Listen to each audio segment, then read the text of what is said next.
Geoffroy. Bonjour Aymar. Alors Geoffroy, est-ce que tu peux te présenter et nous parler rapidement de ton parcours? Alors Geoffroy Guigou, je suis directeur général et cofondateur de Prêt d'Union.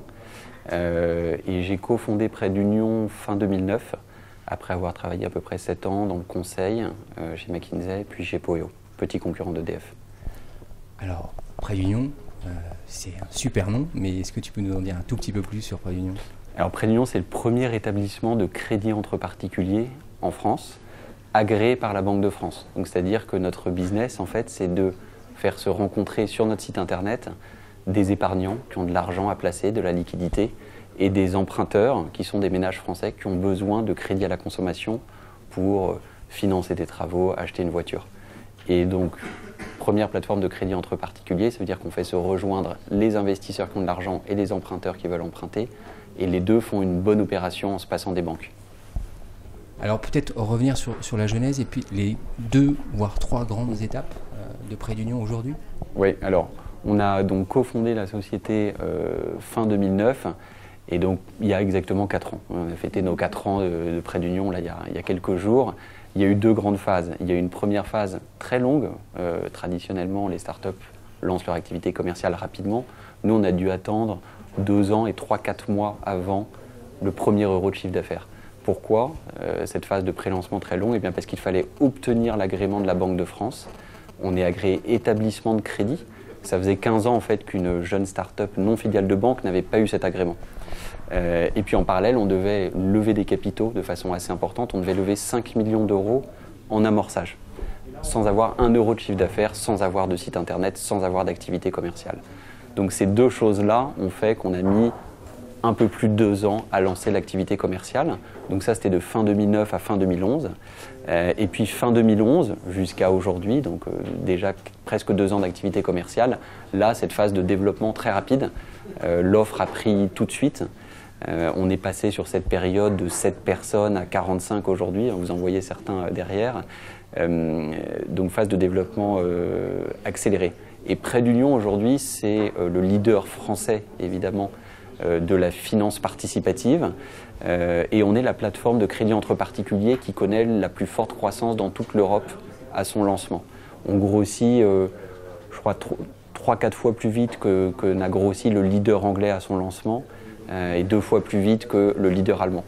Donc ce qui montre tout le potentiel de ce marché-là en France et je pense la solidité du modèle qu'on a construit, notamment un modèle avec un agrément de la Banque de France. Et justement, en chiffres, ça donne quoi en fait aujourd'hui?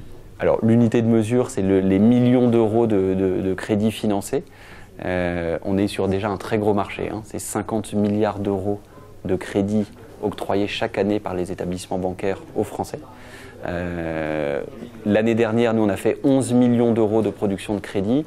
Cette année, on sera à 50 millions et on dépassera les 100 millions de nouveaux crédits distribués l'année prochaine. Donc il y a une croissance très forte. Et à la fois, le marché est énorme. 1% de part de marché, c'est 500 millions d'euros de crédits distribués par an. C'est un chiffre qu'on compte atteindre d'ici 3-4 ans. Et alors du coup, les ambitions, Geoffroy, pour Prêt d'Union, c'est quoi? Grossir, toujours grossir et atteindre l'équilibre financier. L'équilibre financier, le point mort chez nous, c'est pour 100 millions d'euros de crédits faits chaque année.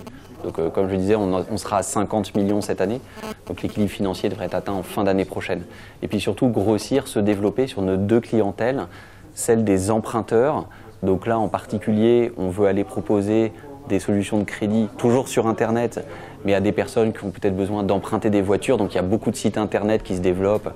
Tout le monde connaît Le Bon Coin par exemple, c'est le premier site Internet d'échange de voitures entre particuliers. Donc on veut arriver à se placer sur ces canaux-là. Et du côté des épargnants, des investisseurs qui déposent leur argent, eh bien on veut attirer de plus en plus des gros investisseurs, des personnes, des particuliers, des familles qui peuvent mettre des montants de 50, 100 000 euros sur la plateforme. Il y en a déjà. Il y a une personne qui a déposé 1,5 million d'euros d'épargne, ce qui est absolument énorme. Mais voilà, on veut effectivement avoir de plus en plus de particuliers assez fortunés qui nous permettent de collecter beaucoup d'épargne avec peu de personnes. Ça, ce sont les perspectives de développement. L'horizon est vraiment dégagé. Le marché, comme je le disais, est énorme. Et puis, donc pour assurer la rapidité de ce développement, on va avoir besoin de nouvelles levées de fonds. On a déjà levé 8 millions d'euros, ce qui est un montant très important pour une start-up.